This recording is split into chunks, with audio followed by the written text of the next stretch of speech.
Welcome back to you guys to the Girls Lounge with your hosts Liz and KT. And for today's episode, we have another book episode. We haven't done one in a bit, and we're gonna be doing book disappointments.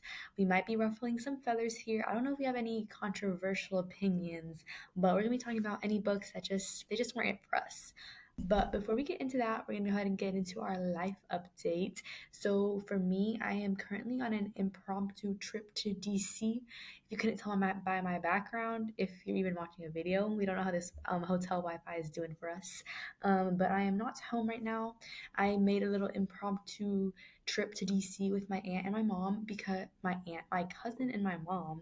My cousin had to get a visa here in person in Washington. So we made a little quick trip here so she could get that and then pick it up. And we were doing it today like on a little Segway tour just around like the Washington like monuments and everything. And it was a lot of fun. And we're having really, really nice weather too.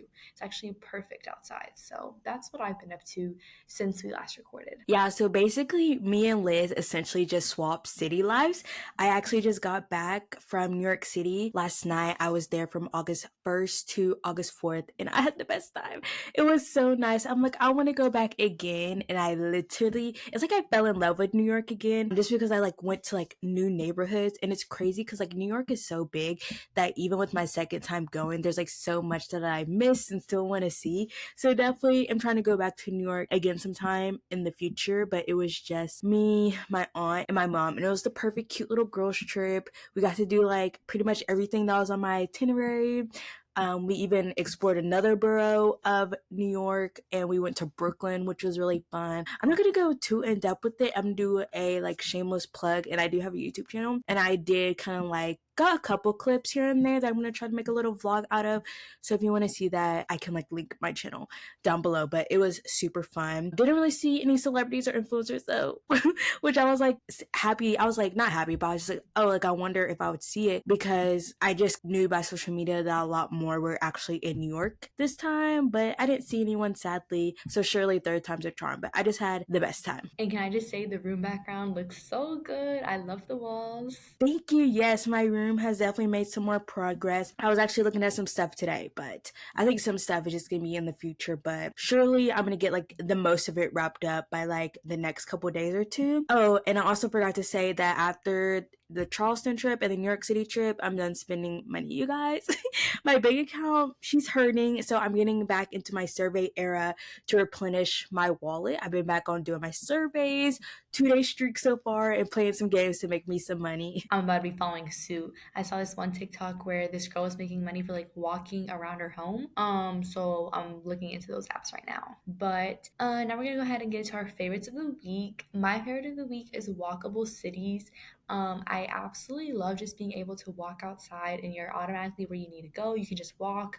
And even if you're like not going anywhere necessarily, just walking around, it's just like good views all over, just good vibes. Other people are walking. Because I feel like back home, not necessarily not a walkable city because there is like pavement and areas for you to walk, I feel like more than other places, but nobody's walking outside. So I feel like it looks weird when you're walking. I feel like someone probably thinks like you need a ride or something, like your car broke down, like you're walking out of necessity. Like no, walkable cities I absolutely love. I agree. I think we need more walkable cities in the United States. And I just love, like Liz said, you just walk out and everything you need/want is there. And it just, honestly, walking so much just makes you feel so good. So I'm like, now that I'm back home, I need to like incorporate more walking again that I did in New York. But my favorite of the week, basically everything in this episode today is going to be like a homage to my trip to New York. So my favorite thing of this week was Blank Street Matcha. I finally tried it. I had it 3 times on the trip because I was like, I am trying every matcha that I wanted to try that I've seen online, and it was amazing. You guys, I even got my mom to like some Blank Street coffee. She got the coffee. She didn't try the matcha. Her and my aunt were not big fans of the matcha, but I got the blueberry matcha, the strawberries and cream one, or strawberry shortbread. I think it's like the same thing. And then I had the white chocolate matcha. And I think honestly my favorite was the strawberries and cream. And then second blueberry, then third white chocolate. White chocolate just kind of tasted like basic to me. But Blank Street, whatever like blueberry syrup they use and the strawberries and cream stuff is so good. And now you sampling the whole menu, Kendi. No, for real. But like, I was like, I had to do my due diligence while I'm here. And we're gonna go ahead and get into our sports corner. Shout out to our Instagram if you guys want to go see what we're doing, what points we're at before we get into this. But I honestly think it was a very good race before the summer break. You know, for quality we had Charles on pole. It was a good day for the Ferraris. He made it on pole. He was smiling, and you know we obviously had the McLarens up there too. You know, it wouldn't be right if they're both not in a P2, P3. And yeah, that's all I have to say about quality. I know Kimmy probably has some more. Yeah, we were feeling happy. I was like, oh, this is going to be a Ferrari weekend. It wasn't, but we'll get into that later. I was disappointed though in Lewis's performance, not necessarily his performance, because I know he's been kind of struggling. I don't think it's necessarily like a driver thing. It's just the car is not where it needs to be. And we know Ferrari has honestly been struggling for the past couple of years. But yeah, just like seeing his like post race interview, like quotes just made me so sad. I was like, no, Lewis, you're not gonna let this freaking team let you think you're not a good driver when you're literally a 7-time world champion. Like, you don't become a 7-time world champion just out of like pure luck. Like, Lewis Hamilton is that man. He is exactly who he is. So I need Ferrari to like do a better car, do better strategy or something so Lewis can actually show off his talent. And I was disappointed in Yuki's result because I feel like everyone's happy to see him like up there, you know, since Christian Horner is gone. Like, Yuki actually got a chance to have like the same setup as Max. So we actually got to see him kind of like, you know, maximize that potential. But I guess this last race wasn't good, or this track wasn't good for Yuki, and honestly for Max either, because he did not qualify as high. And yeah, the Williams aren't really up there. They're not like necessarily always up there, but we're all like, oh my gosh, like look at the Williams. They're doing way better than last year, but it just wasn't a necessarily good weekend for them either. So race day, I was like, I don't know what to expect.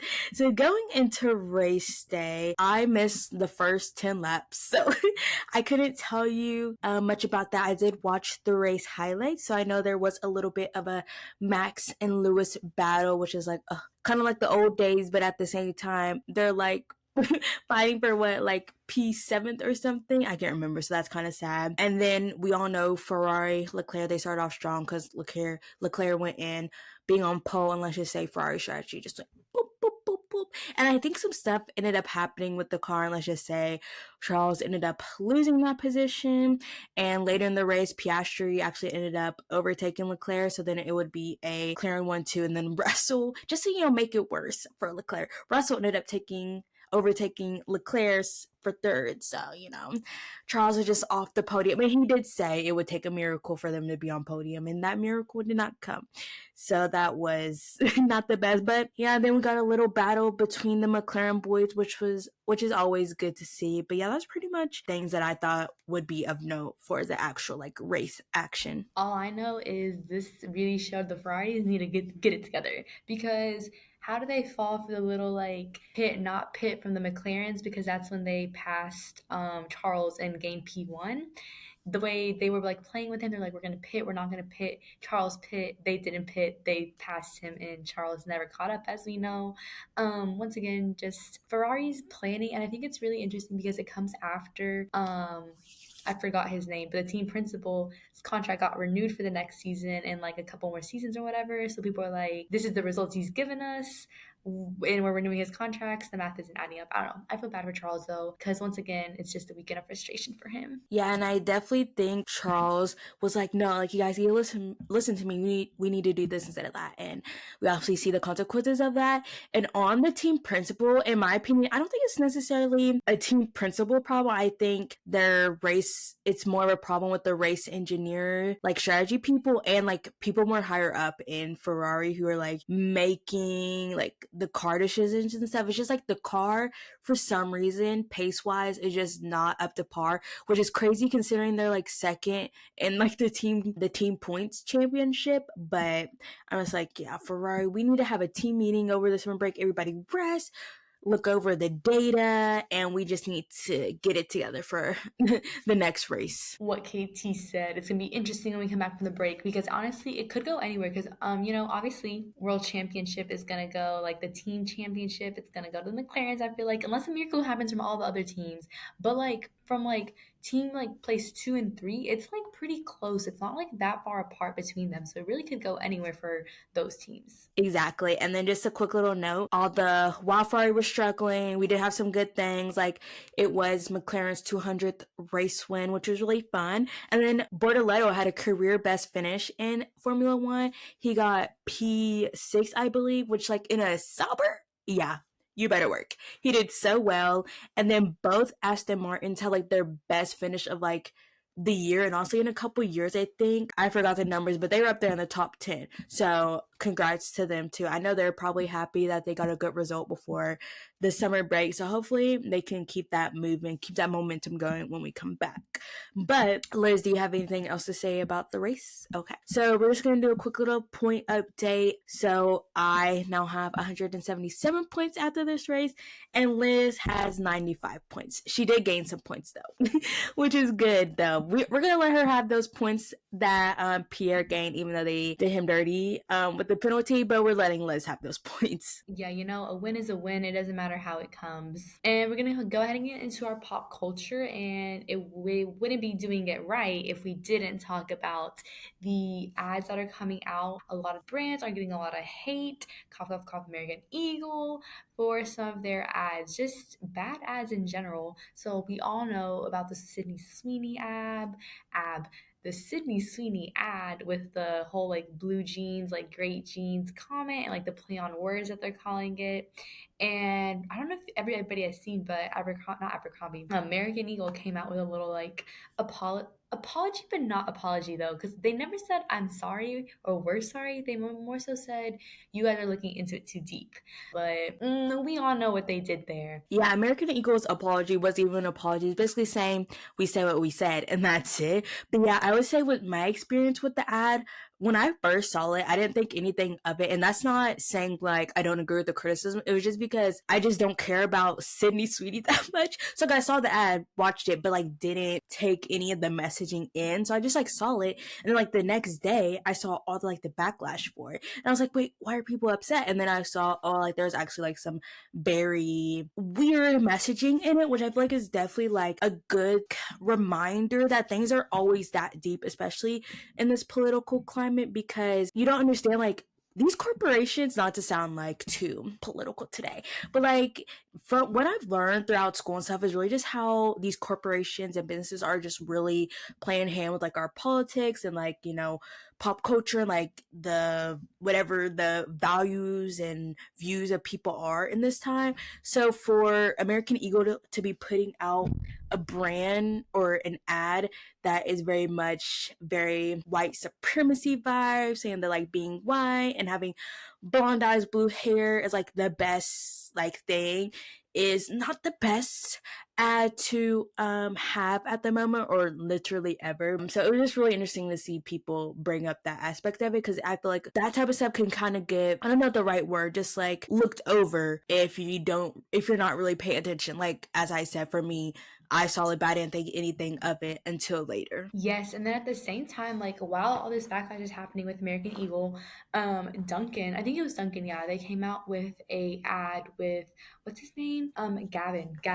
I forgot his last name, but Gavin, the guy who plays Jeremiah on The Summer I Turned Pretty.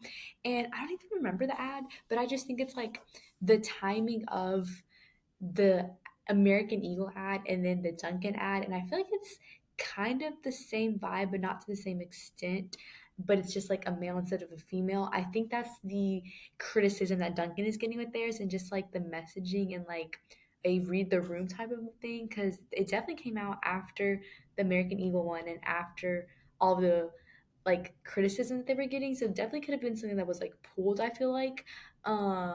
But it wasn't. So there's just bad ads. Like, why are these companies, doing that? Just hire me and Kennedy. We'll solve your problems. No, for real. And that I just remember the main thing I remember from the ad, the Duncan ad, was he was like, this tan is genetic. So just, I feel like all these brands recently, just like no matter bigger or like more smaller, like influencer brands, over the last couple of years, everything has definitely turned to more Americana, more traditional vibes in terms of like advertisement and just like the clothes these brands are making, and I definitely don't think that's a coincidence. So, and I think these ads are definitely a representation of that cultural shift that's happening. What Kennedy said. And then on to a lighter note, you guys. For me, I don't know if Kennedy is on this side of social media, but the amount of Lollapalooza FOMO I had this past week is insane. I knew so many, I was on like people's private stories that are in going, not in, that were in Lollapalooza for the weekend. And the performers, yeah, they ate with the lineup. And actually, I knew that they ate when the lineup came out, but actually seeing it on the videos, it hurt not being there. So me personally, I have seen a couple stuff, but like Lollapalooza isn't necessarily like a festival that I care about. So I fear I have not seen it, but I would be down to go to that festival in the future. No, Kennedy, because the way it was like, let me just, I normally don't pay attention to festivals that much, but the lineup, Gracie performed, Sabrina, Olivia, Role Model, literally everybody performed, and all of their sets looked so good. Oh my god, Olivia, Sabrina, and Gracie, the big three. Yeah. Yep, y'all ate with that. I want to see Olivia live so bad. Oh, trust me, I was crying. It's okay though. And then to go back to some sad news, this is for my Love Island girlies real quick. Honestly, nothing recently has happened, but this has been some big news recently. But Love Island season 6 couple Kenny and Janae break up, which is insane because they're like one of the couples. Like it was them, Leah and Miguel, and Cordell and Serena. Like those were the big three. And like the Beyond the Village show just came out. Like they have been together very recently until one day fans noticed that, oh, like all these people unfollow Kenny. Like what happened? Like Janae followed him.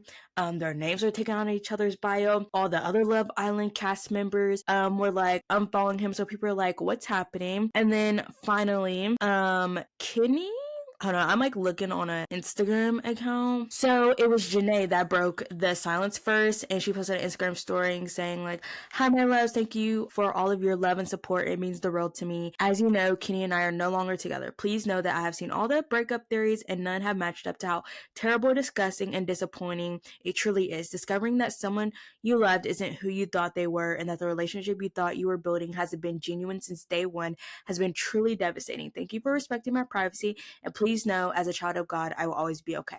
And no tad, literally less than 24 hours prior, they were like seen together at a party. So that's like another reason why people are like, what happened? Like they're making all these theories, like what could he have done for them to have that quick of a turnaround? And then Kenny releases a statement.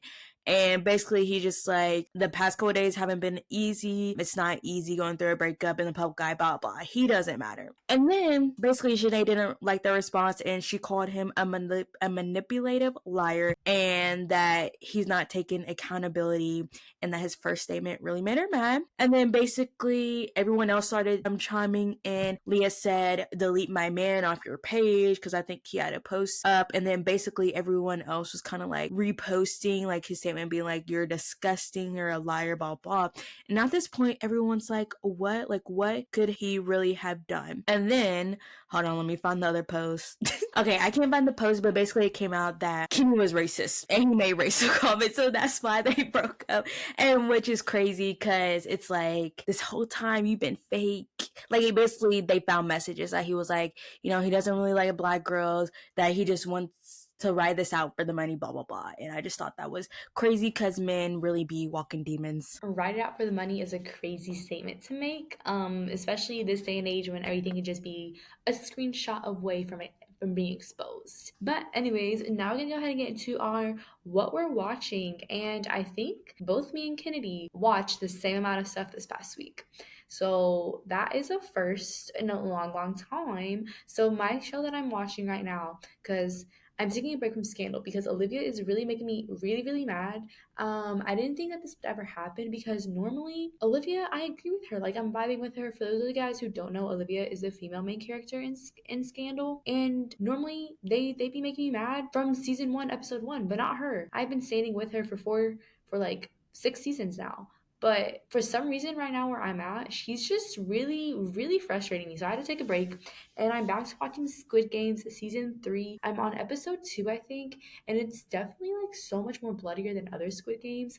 One of the games was literally like hide and seek, but whoever is looking for the people, we're gonna give you a knife and you have to kill someone in order to like make it out of this game alive. Yeah, and that's only episode 2. So I'm really scared for the rest of these episodes in this season of Squid Games. We'll see how long I make it before I go back to Scandal. Oh.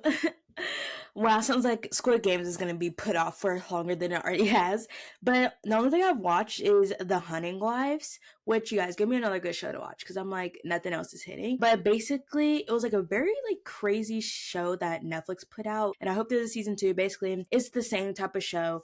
It's like the city girl who comes to this smaller Texas town. They're all Republicans, believe in guns, hate immigrants. And it's like kind of funny way because it's like they sound like the TV show does such a good job of like showing how these people really look in like a humorous way. But basically the whole like point of the show is like the city girl, she comes with all these secrets with her husband and her child, and then basically just gets mixed up because there's a murder that happens. And yeah, it just this show, let's just say it's getting a lot of quote unquote like hate or criticism because it has a lot of raunchy scenes, and I was not expecting the show to be a little raunchy and play out the way it did, but the drama, it did not disappoint. I was locked in all 7 episodes, and like the continuous like twists and turns they have in that show is like truly I didn't like, I was gun-ho like, oh, this was the killer, this was the killer. And it just, when you find out who it really was, and it's just like, wow. And I just really hope there's a season 2 because like even when things get resolved, it's like, oh, like this girl really just, the main character, you would think because she's a city girl, she would, be a little bit more street smart, but she's not. So I think it's a really interesting show if you are in the mood for like a good murder mystery, but like rich white woman drama show. It gives kind of like the same vibes of Desperate Housewives. So if you like that show, then I feel like you might like this one. I might have to watch after I get bored of Squid Games because I know I'm not going to finish the whole show anytime, at least in one sitting. Without further ado, go ahead and skip ahead to Song of the Week if you have not watched The Samurai Turned Pretty Season 3, Episode 4. Okay, this is your warning. Any spoilers you hear from this point on, that's all your fault, not ours. Because this Episode 4, yeah, was crazy. So many, like, things I feel like happened. I was sending Kennedy and Kelsey my live updates as I was watching. And yeah, I can't take her seriously because I never imagined to see Belly in like a waitressing outfit and like working because whenever she was at the summer house, she never worked. It was always not Jeremiah. It was what's his name, Steven, who was working. But seeing Belly in like that role and everything, I was like, that's crazy. No, I literally like, if I was Belly, if when I realized I would have to work doubles constantly day after day to afford this wedding, I would be like, listen, Jeremiah, I think we should hold this off for a bit. Like genuinely, I can like not take them serious when they're like, oh, like I'm working for like, so we have what money for the wedding. I was like, oh my gosh, you guys genuinely cannot be serious. What you should be saving for is going to Paris. But that's a whole nother thing. But I was like, that's just so annoying. I'm just like, Belly. And I feel like that should be a warning for Belly. If she has to pull doubles to pay for the wedding, what does she expect after the wedding? Because I feel like Laurel is not going to be paying for her and Jeremiah to live together. And we know how Jeremiah's dad is feeling about him right now. So I don't know why she thinks after the wedding anything is going to change. Exactly. And I'm glad Laurel is standing 10 toes down and being like, oh, like, we're not talking about this. You're not getting married. Like, we are not supporting you anyway. Like, when Belly was talking about dress shopping, and her mom was basically like, no. And, like, I kind of felt bad because it was Belly's birthday, but at the same time, that's the consequences of your actions, Belly. And while I can see how, like, some people are saying, like, Laurel's being a little bit too harsh, I do see that, but at the same time, maybe it's the way she's, like, coming about it. But at the same time, I agree with her. She does not need to give into to this nonsense that is this wedding. I don't even think she's being harsh for real. She's just being blunt. And I think that is what needed. I think Belly is just used to things kind of like going her way. But it's like, no, Like, this is not going to be what you think it is. And then another comment I had, let's see, now that I'm looking at my list, like a lot of these things are like kind of like not that important. But one scene that had me weak was when Steven was listing off bachelor party places, and I was like, with what money? Where are y'all gonna go for a bachelor party when you guys have no money? And I think it's kind of crazy that Steven kind of like agreed to be the one of the best man. I was like, really? You're not gonna talk any sense into Jeremiah and try to be another voice of reason to be like, oh, like it's not a good idea that you guys are getting married. Yeah, I didn't like how Steven kind of gave in once he found out he would be a best man. I don't know. That just rubbed me the wrong way, I feel like, because he was very adamant on why are you guys getting married? This is a terrible idea. What's wrong with you? And then immediately when he said, do you want to be a best man? He's like, yes. I forget everything that I said about any of this wedding. I don't know. I feel like that just really, it didn't even matter anything, but I was just kind of like, what are we doing here? Because 5 minutes, not even 5 minutes ago, 5 seconds ago, you were against this wedding. So why did that change so much? I agree, and I feel like that's honestly very like on brand for Steven's character. Because now that I think about it, I feel like he's always been kind of wishy washy throughout his time on the season. Like one time he's like, I don't know, like really like gun ho, like this is not good. And then like all of a sudden he switches up, but like he hasn't been making good decisions, obviously, as we have discussed. So should we be surprised? And then, after the whole like Belly basically leaving the house and like running away from all her issues with her mom and everything, we get Cousins. And I feel like everything happens in that beach house and Cousins between all of these characters. The one scene that I was like, what is going on was when it pans over to like it being morning and Jeremiah and Belly fell asleep on the couch before Conrad walks in. And Belly's the one that's like cuddling and like coddling Jeremiah. Like Jeremiah's like laying on her. I found that really weird personally. I was like, Jeremiah, Honestly, I'd even like peep that. I was just like so shook at the scene where it's like, oh, like Belly's up, and then she sees Conrad, and it's like they have like this little moment, and then Jeremiah pops up. I'm like, oh my god, this is so tea. Like, what is gonna happen now? Like, this is Conrad's worst nightmare. And then I like how they were like questioning him, being like, what are you doing here? What are you doing here? Like, Conrad's just minding his own business, and you guys are just being annoying like always. and the hope in Conrad's eyes when he saw Belly, I feel like in that moment he was like, oh, the wedding got called off. Like she's running away here. And then Jeremiah has to blow up his head. Yeah, especially after that restaurant. I don't really know how much time has passed since the restaurant to like all of that. But I'm just like, geez. But let's see, what was something else?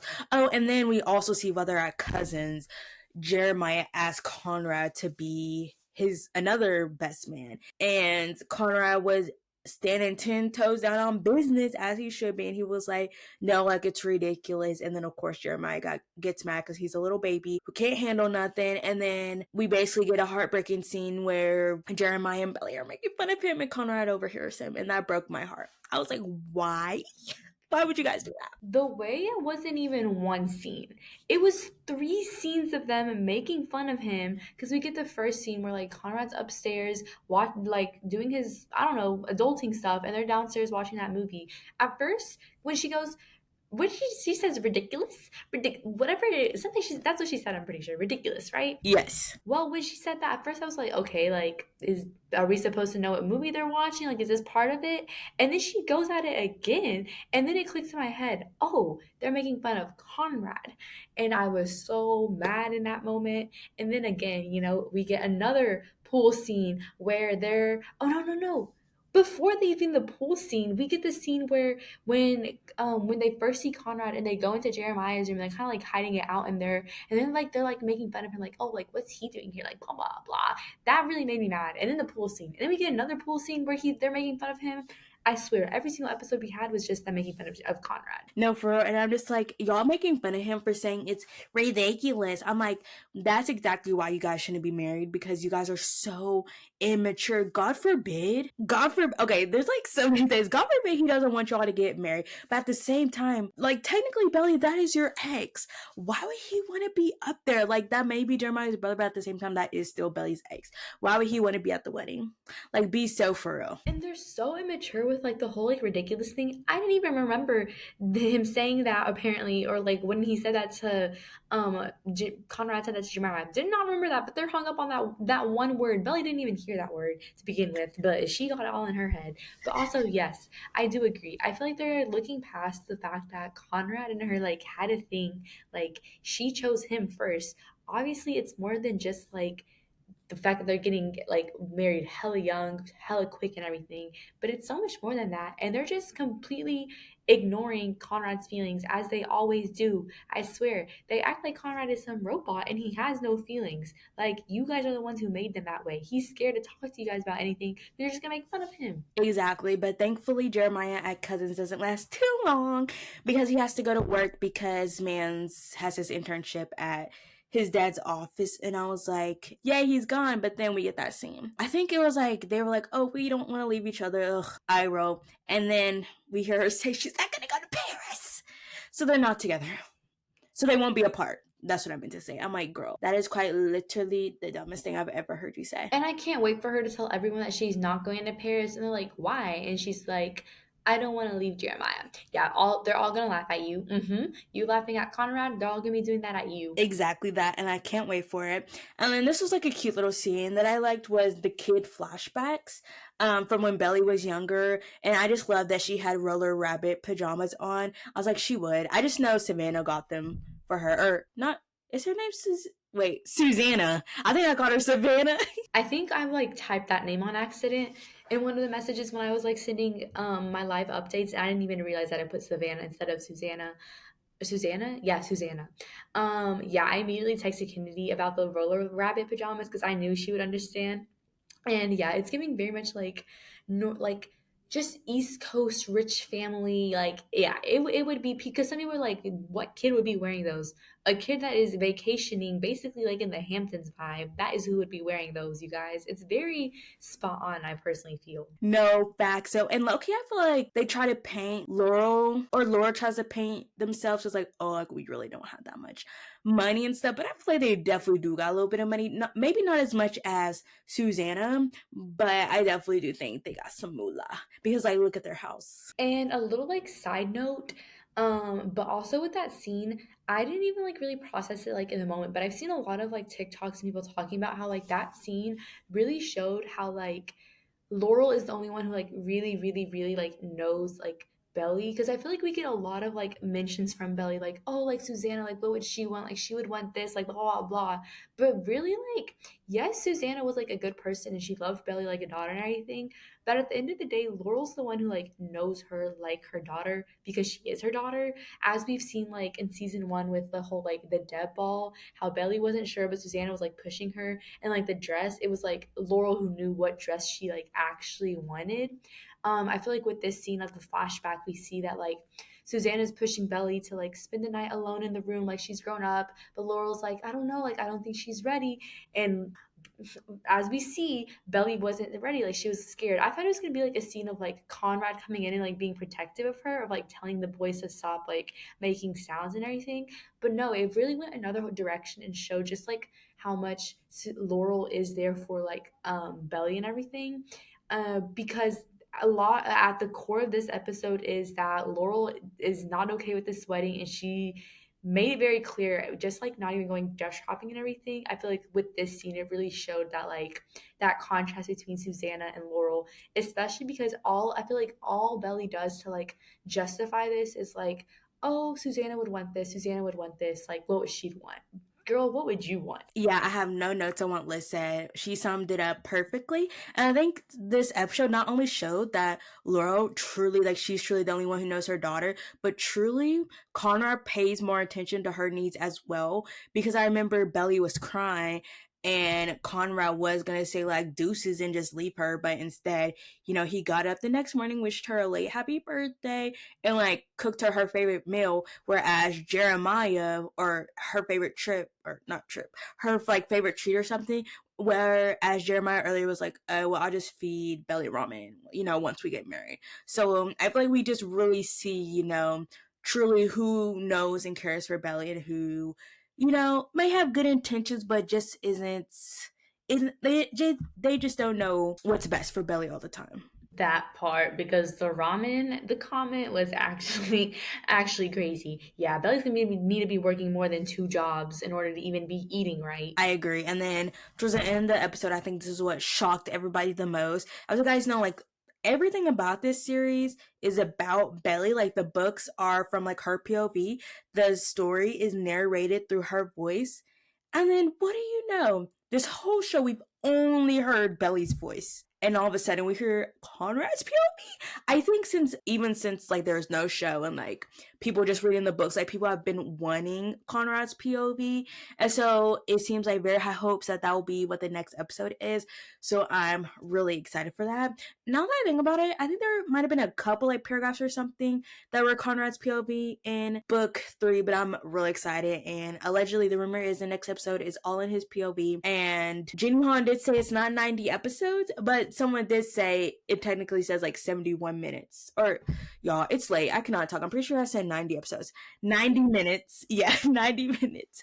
It's actually supposed to, someone said it's going to be 71 minutes, but still longer than the others. And 2 things I want to say is another thing that Conrad did is he literally decided to be Jeremiah's groomsman. Why, you might ask? Because he heard Belly crying of how stressed out she was about everything that was happening. And he thought, oh, let me make it easier. Again, ignoring all his feelings for this girl. And nobody cares about his feelings. 3 things I have to say, actually. 2, I don't get me wrong. I feel like Taylor's having too much screen time and she is becoming a main character for no reason. But I will say, I feel really bad about her feeling like she has to quit her New York internship because every single thing we've heard about her is like she's going to New York. She's really excited for New York. Like, this is her thing. And she felt that like she had to quit it to like stay back and help her mom. I really did feel for her. You know, she has her moments for me. While she doesn't annoy me many times, she does have her moments. And then the last thing I have to say is for me this episode, yeah, you guys, I am Team Jeremiah and Belly all the way. I want them to end up together because they really made me so mad. And Conrad truly, truly deserves so much better. So much better. Like, yeah, I do want them to end up together. Yeah, this is the summer we supported the couple that's gonna suffer forever. No, really, because they deserve each other. No, for they're both immature, but I think that's all we have to say for episode, what is it, episode 4. So make sure you listen next week for episode 5. So next we're gonna get into our song of the week. Mine is simply Welcome to New York. Of course, that's gonna be my whole personality until I can't make it anymore. So I'm gonna play a little part for you guys. And honestly, the lyrics, when I listened to it the other day, I was like, wow, like, why is it like low-key like calling me out? And then my song of the week, I low-key feel I might have had the song of the week, this song as song of the week in the past, but it truly, truly has been on my phone. Every single time I get in the car, I click this song and let it just like shuffle other songs.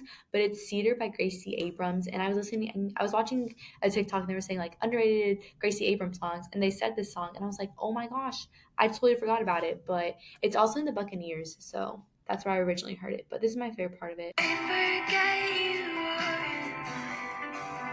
That is my song of the week for you guys. And now we're getting into the bookish part of the episode.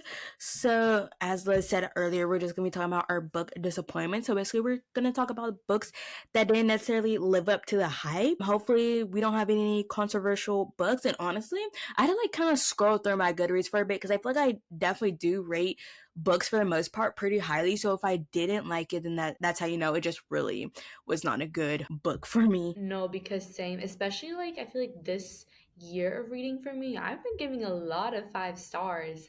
So I had to like scroll a bit to find a book that I was like, oh yeah, like that I didn't enjoy reading that. That's what I kind of measured mine by. So we each just have, I think, like 5 books each. So we're just gonna go through it and share our thoughts. So oh, and I apologize if there's like any overlap for what I've said in previous episodes. We're still trying to get out of a reading slump.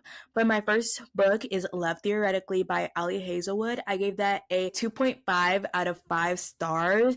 I had so much high hopes because, again, I loved her other work, but genuinely, like, I just could not care less about the couple in this book. I cared more about other things, and I was just ready for the book to end while reading it. And yeah, that's honestly pretty much it. I just did not care about the characters. And I feel like when you're reading a romance, when the whole plot is a romance, you want to be connected to the characters. So if you can't connect with the characters, then you're not going to enjoy it. Yeah, what Kennedy said about the apologies, if you guys have heard me talk about these books before, especially one of them, if you know, you know when we get to it. But my first one is The Ministry of Time, and I gave this, oh, it's by Kayliana Bradley. I gave this book a 3-star rating, and on Goodreads, it's ranked at 3.59, which is actually not that far off from my rating.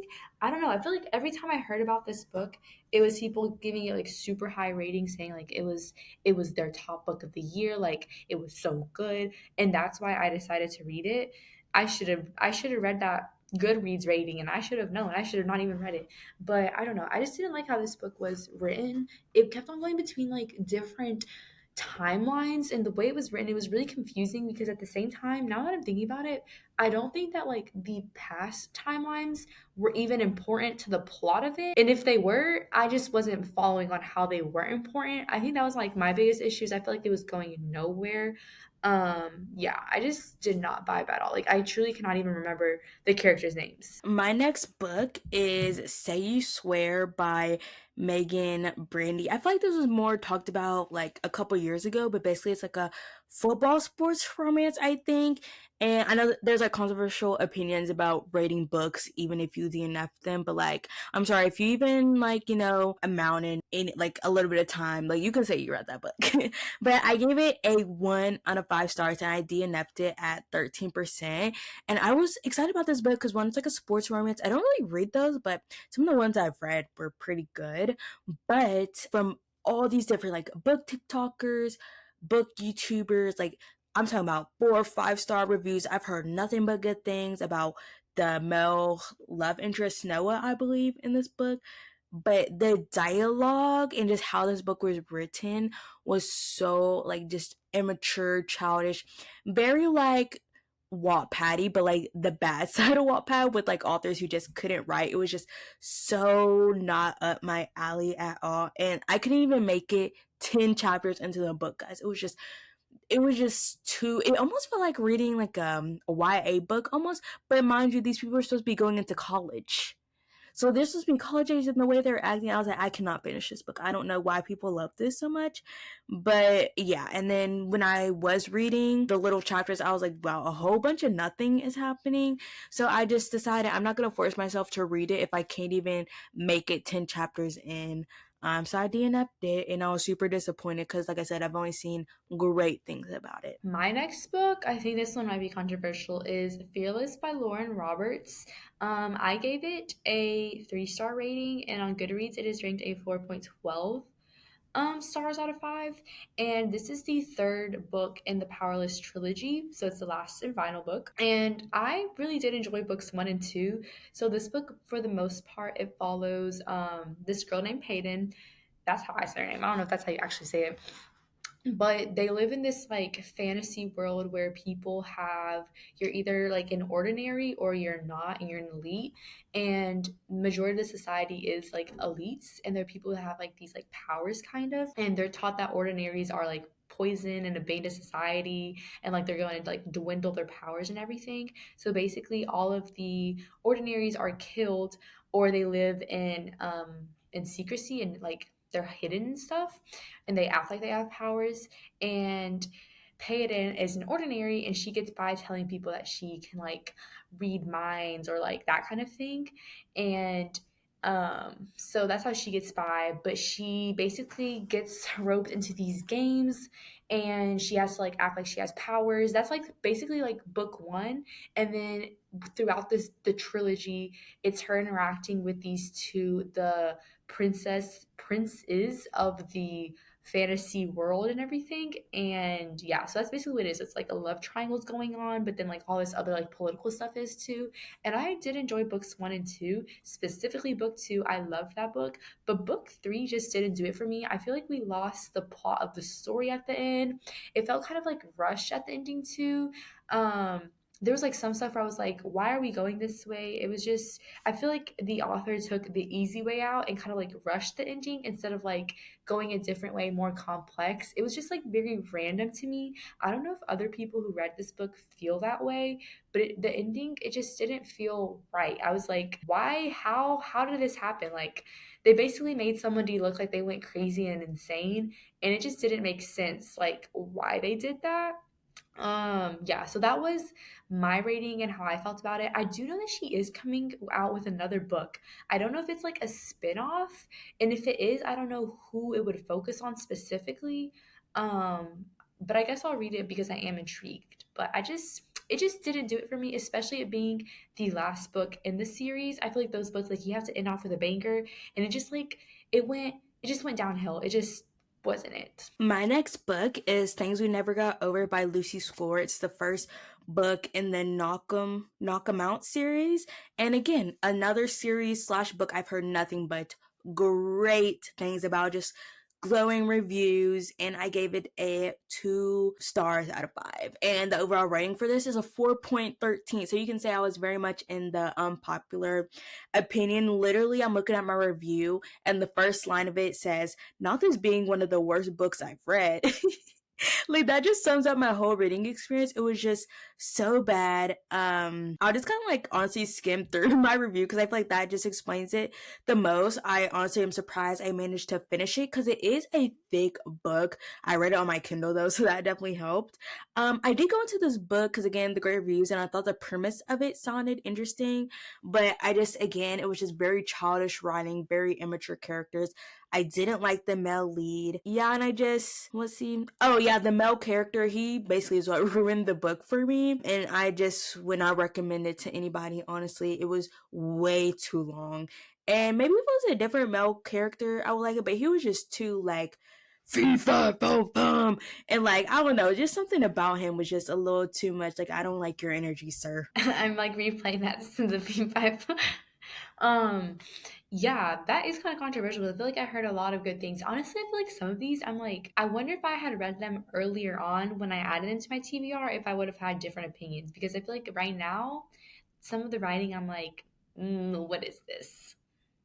But my next one, you guys have heard about this if you watch our book episodes. Kennedy has heard about this. It is The Fake Mate by Lana Ferguson. Um, I gave it a 2 star rating, and on Goodreads, it's a 3.64. And this book, I've read one other book by Lana Ferguson, and I liked it. I do want to preface, these are like cheesy books. Like they are cheesy. They are like, they do have like your like spice scenes and all that kind of stuff, you know? Like they're not like no literary work of art.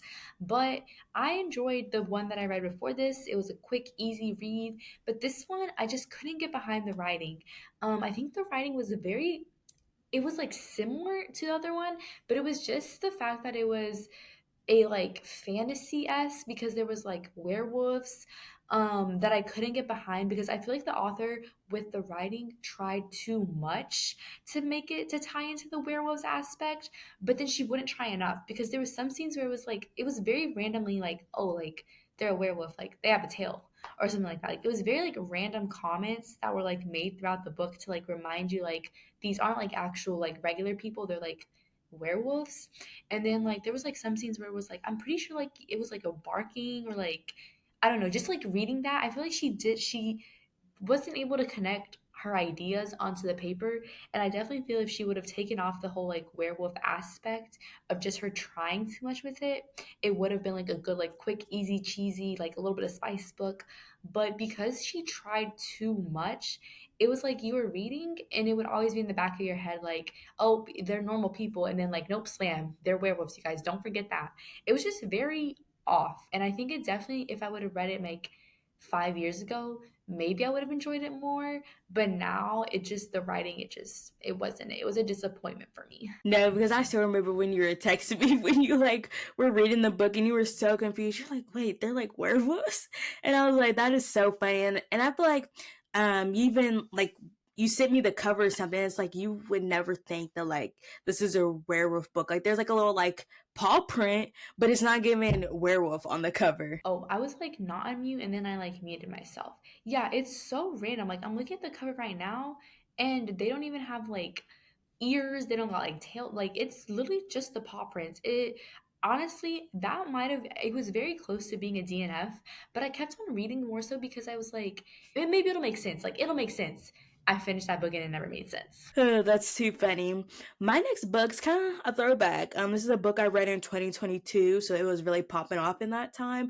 But it is Funny You Should Ask by Alyssa Sussman. I gave this a 3.5 out of 5 stars. And if you guys don't remember, it was that book that was like, oh, like the male main character, like this author had in mind was like Chris Evans. And this book was kind of given like, oh, like this like girl is like kind of like dating her celebrity crush, like around that premise. Like people are like, this is for the Wattpad and fanfic girlies. And I definitely, it wasn't like this book was necessarily bad, but because there was so much hype about it, I thought it was gonna take me away. And I mean, and if you're saying like, oh, like basically a book's gonna be like a fan dating like their celebrity crush, like I have lots of high expectations because we all want that for ourselves. So we all want it played out perfectly, and it was like okay. Again, I like kind of like the trope, the celebrity crush, or the celeb, meaning, you know, like a regular person and they fall in love. But honestly, nothing stood out to me. Honestly, like the book was just kind of like meh. Like nothing really happened. And honestly, the female main character was like really making me mad because the story was like in 2 different timelines. And in the 10-year timeline, she's supposed to be a grown woman and she was not acting like a grown woman and standing on business and acting very childish and immature in a way that like didn't even make sense for me for the way the plot was going. I was just like, girl, why are you acting the way you're acting when you're like 33 years old? Like you're acting like a child. But yeah, so that's pretty much like my qualms with that book. But at the end of the day, I didn't necessarily like hate it. I was just like, this book is not all that it's hyped up to be. I definitely read that book and I do not remember a single thing that you were talking about. I will say I really do like the cover of that book. My next one is Mile High by Liz Tomford. This one is part of her like Windy City series, and it's one of her like most talked about series, I feel like. This book I gave it a 3-star rating, and on Goodreads it's ranked 4.04 out of 5 stars. This one basically, it is again one of those like cheesy ones that are like spicy and everything. This one follows a hockey player. So I think in this series, all of like the male main characters are all some sort of like pro at whatever sport it is that they play. But it follows a hockey player, and then the female main character is a what is she? Oh, she's a flight attendant, duh, Mile High. And from that, though, I do not remember anything about it. So it's not anything like memorable. It kind of just like blends in with those other like sports romances. But it was very like, nothing about it was like special to me to give it a higher rating. It was a good, like, quick read, but it also wasn't that quick because I think it was kind of a thick book.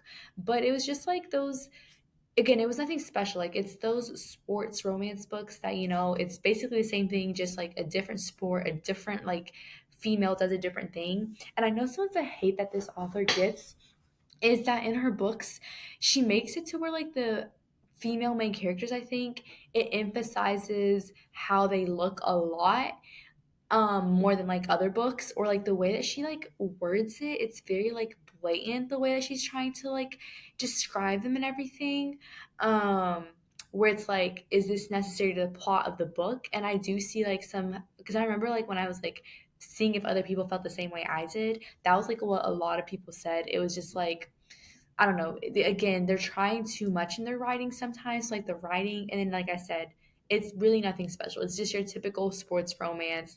Like the pro falls for the girl who's just kind of like nobody in the book, you know? It's funny that's one of your books because I was just looking at that book when I was at the Rip Bodice. I was deciding between like that and like a couple other books to buy, but I know like that book has such differing opinions. Some people love it, some people hate it. And I follow some booktubers who like didn't love the first one, but then absolutely loved like the second book and like the last book she recently released. I was like, I think if I want to read this series, I'm just gonna like get it on my Kindle instead of buying the actual copy. But yeah, that series and that book definitely have a lot of mixed opinions. That's exactly what I was going to say. It's definitely a Kindle book. Like, Did I regret reading it? No. But looking back on it, it's really nothing like special, you know. But that doesn't mean like you shouldn't read. Like I definitely think if you want like something quick and that's a, like that your your typical stuff that you know, read it. I don't think it's worth investing in it though. I definitely say it's a good Kindle book. I read it on my Kindle. I do want to read the other ones because I have heard that book two is like really good and people love the characters. So I'm gonna have to download it on my Kindle. And then my last book for you guys is The Final oh my god. The Final Offer by Lauren Asher. It's the third and final book in the Dreamland Billionaire series. And I gave it a 2 out of 5 stars. I actually DNF'd this book at 40%.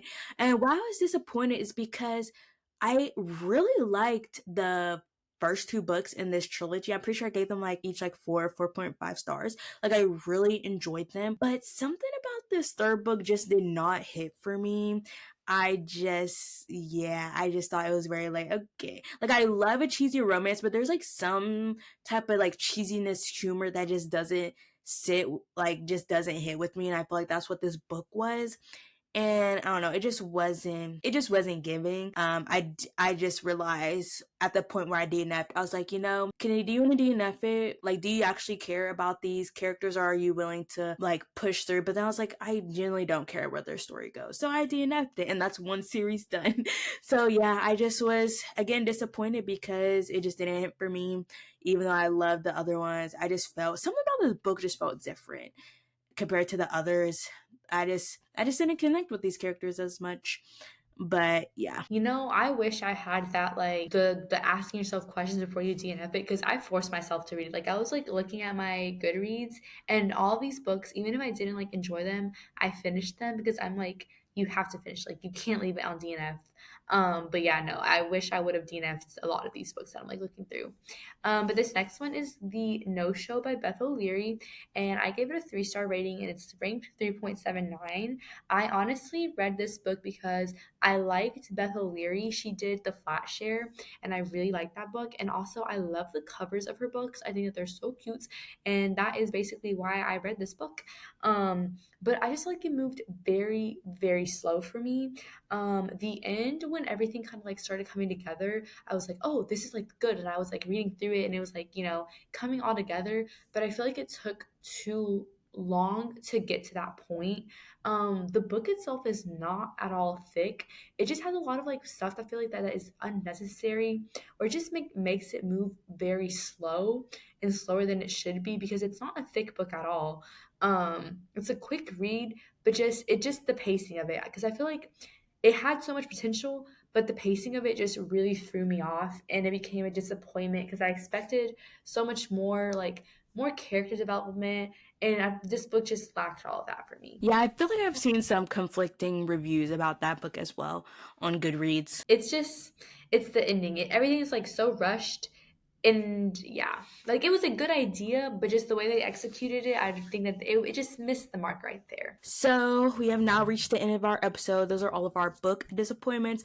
Comment down below or let us know on our Instagram if you agree or disagree, or like any other books that we didn't talk about that you were disappointed in with yourself. So just know we'll see them. So yeah, that's all we have for today's episode. Make sure you're following us on all of our social medias. Those will always be linked down below, especially our Instagram, because we're kind of like trying to do a little bit of like a rebrand a little bit with what our posts look like. We're going to try to start posting more on TikTok, and then of course you can just find us on YouTube as well. So yeah, just make sure you're keeping up with us on social media, the video version of our podcast, and just rating, reviewing our podcast because that helps us out a lot.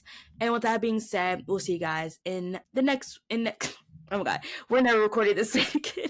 And we'll see you guys next week in next week's episode. Bye.